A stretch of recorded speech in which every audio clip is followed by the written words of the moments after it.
ओम ब्रह्म सत्यम सर्वधर। आज गुरुदेव महात्मा मंगतराम जी की पुस्तक गुरुदेव ने कहा से एक प्रश्न है। किसी प्रेमी ने प्रश्न किया है कि गुरुदेव, क्या आत्मा परमात्मा है? एक बार फिर प्रश्न को श्रवण करें, क्या आत्मा परमात्मा है? बहुत ही सुंदर प्रश्न है ये किसी प्रेमी का। इसको श्रवण करें। एक सत्पुरुष, एक पूर्ण गुरुदेव क्या इस प्रश्न में दर्शाना चाह रहे हैं, और बहुत ही अच्छा प्रश्न। इसको श्रवण करते हैं और आनंद लेते हैं। आशीर्वाद पहुँचे, पत्र मिला, इसका उत्तर दिया जाता है। जब पत्र व्यवहार चला करते थे, जब गुरुदेव को पत्र मिला तो उन्होंने इसका उत्तर दिया। आप गौर करके विचार कर लेवें, क्या आत्मा परमात्मा है? सूचित होवे, जब तक बुद्धि शरीर के अहंकार में खड़ी है, यानी शरीर के परायण बनी हुई है, तब तक शरीर के दुख सुख, इच्छा भोग और राग द्वेष में जलती रहती है। देखिए, शरीर के देह के परायण बता रहे हैं, शरीर के परायण बनी रहती है जब तक शरीर के दुख सुख, इच्छा भोग और राग द्वेष में जलती रहती है। और उस अहंकार के वशीभूत कई जन्मों को धार कर कष्ट उठाती रहती है।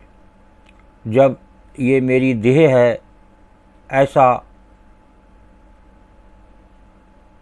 जीवन व्यतीत होगा तो कई जन्मों को धार कर कष्ट उठाती रहती है।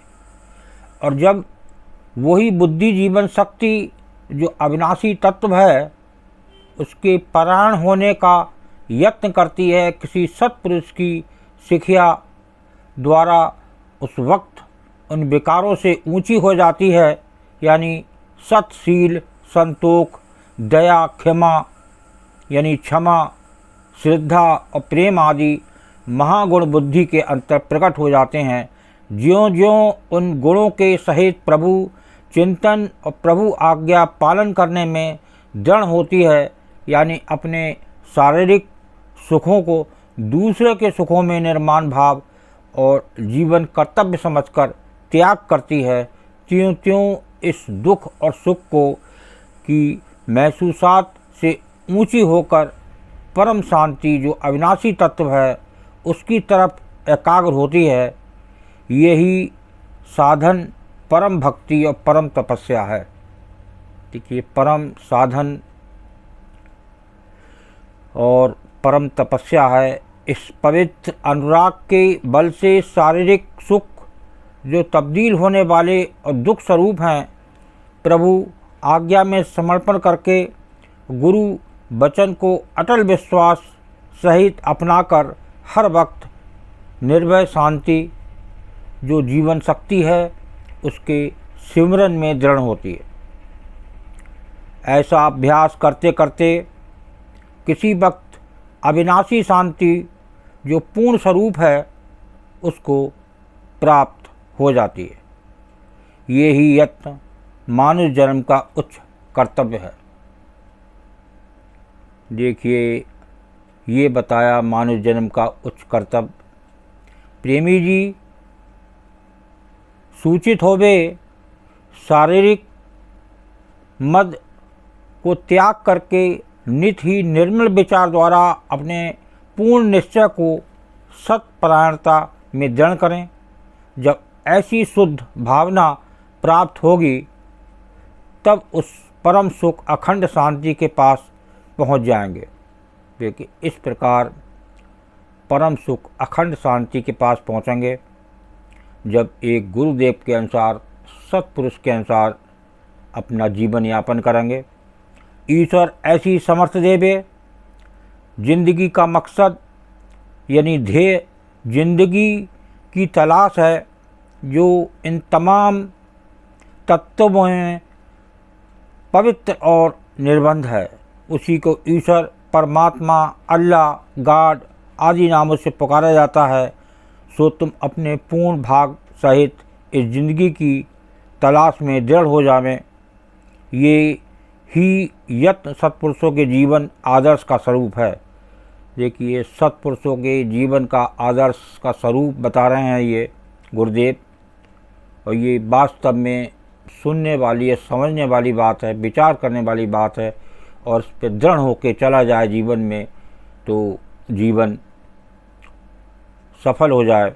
आगे बता रहे हैं, अपने गुजरे हुए वक्त को भूल जावें और आइंदा पवित्र आहार, पवित्र व्यवहार, पवित्र आचार में अपने आप को दृढ़ करके अपनी जीवन यात्रा के सही मकसद को प्राप्त करें। ये ही यत्न भाग्यशाली है।